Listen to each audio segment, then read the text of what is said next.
আমি আজকে একটা মিক্স সালাদ করছি। মিক্স সালাদে ড্রেসিং হিসেবে আমি দিয়েছি ব্ল্যাক পেপার, গোলমরিচের গুঁড়া, দিলাম পিঙ্ক সল্ট, দিচ্ছি অলিভ অয়েল। আমি এখানে ইউজ করেছি সাদা ভিনেগার, কেউ চাইলে এখানে একটু অরিগানো দিতে পারেন, আর হচ্ছে মধু। আর সালাদের জন্য আমি নিয়েছি শসা, টমেটো, দিয়েছি কাঁচা আম, দিয়েছি অরেঞ্জ, ধনিয়া পাতা, কাঁচামরিচ। এটাকে ভালো করে মিশিয়ে নেবেন। কেউ চাইলে অল্প একটু জিরার গুঁড়া ইউজ করতে পারেন, এটাও ভালো লাগে। আমি সবগুলোকে একসঙ্গে মিশিয়ে নিব। ব্যাস, আপনার এটা ready.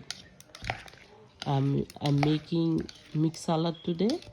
So for the salad I use tomatoes, cucumber, raw mango, orange slices, carrots, coriander leaves and green chilies.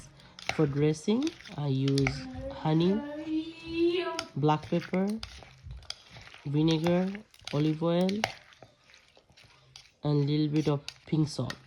If you want you can add oregano on it.